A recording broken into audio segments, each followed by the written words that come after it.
Hello, YouTube. This is Ewan Spence and ESC Insight calling, going up to Liverpool with Sweden.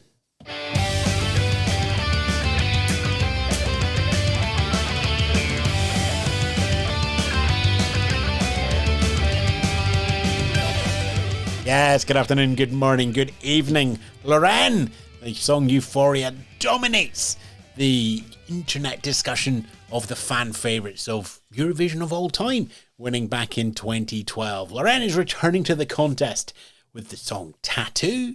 Is it an anointment? Is it a crown? Is it just going to sneak through and win at the very end? Or is it going to be one of the other 36 songs? There's a lot to discuss around this year's favourite at the Eurovision Song Contest.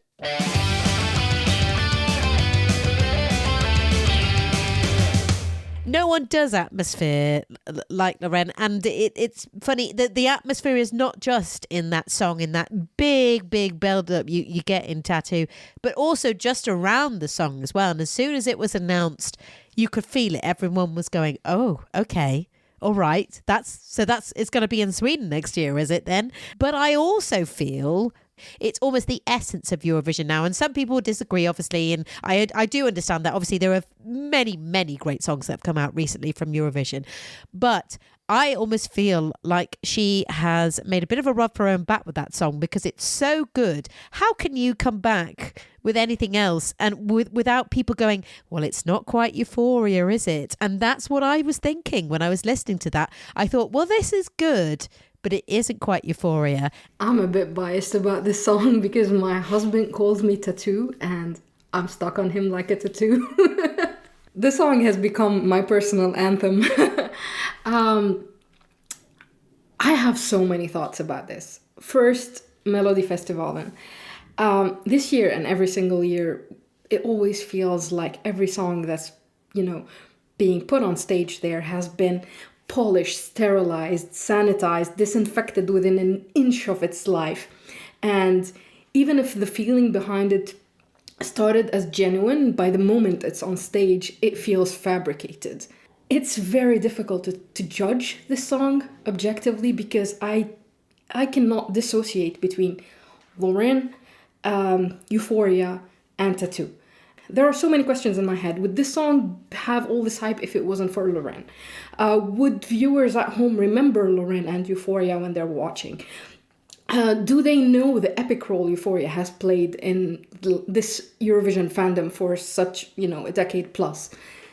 But then I tell myself, objectively speaking, if I cannot dissociate between the song and the artist, isn't that what makes a great Eurovision song? Isn't that like the mark of the songs that have won in the last few years? It's because you cannot put the song away from the artist or the artist away from the song. And Loreen takes Tattoo and makes the song completely her own. It's Loreen's song. No one else could sing it. End of the story. We know we're gonna get that same stage. People at home, they will remember that staging. They will remember that ooh, ooh, ooh.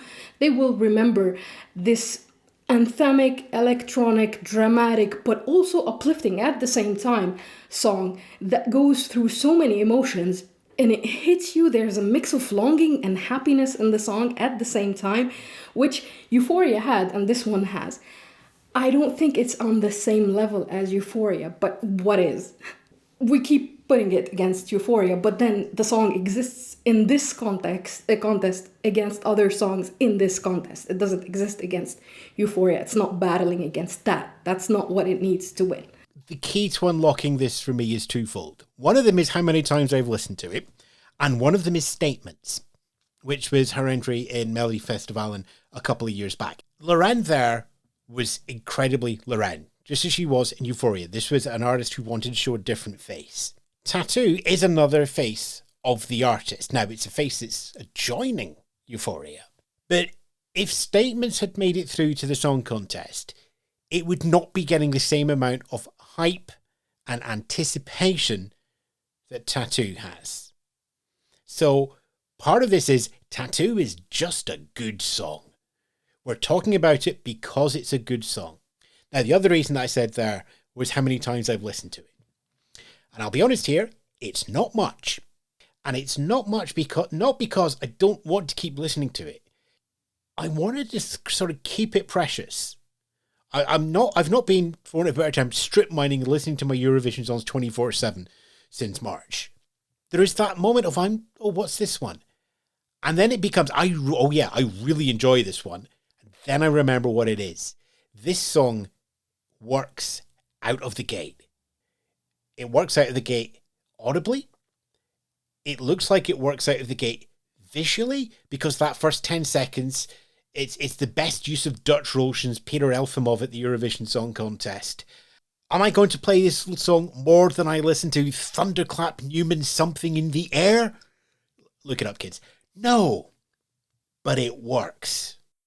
The song deserves the hype for sure. It definitely does. And not just because it's Loreen. When you hear those opening chords, it does bring about that euphoria thrill.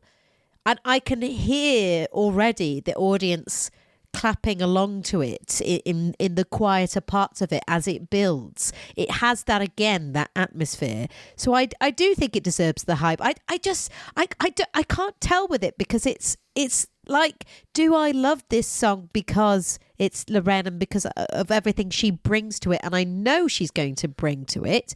Or do I love it just because it's a song? If it was somebody else singing this song, it wouldn't have the hype around it. And would it be as good of a song? I'm not sure. But then obviously part of that is what she brings to it and how well she makes it her own and makes it exciting. I'm really on the fence with this, because I haven't listened much to this song either. But equally, it's going to be a spectacle. So I'm going to say hit, because it will be a spectacle on the night and people will be talking about it. The only negative I have about this song is Loreen's enunciation.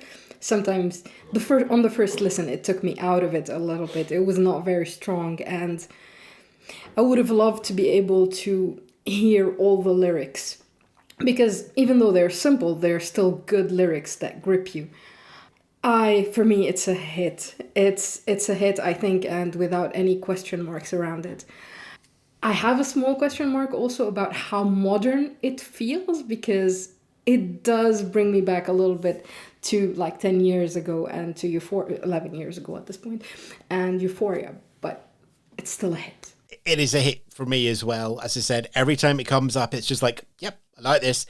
Is it, to use that oft-used phrase, quite definitely in my wheelhouse? No, it is not in my wheelhouse, but I know good quality music when I hear it. And this is hit.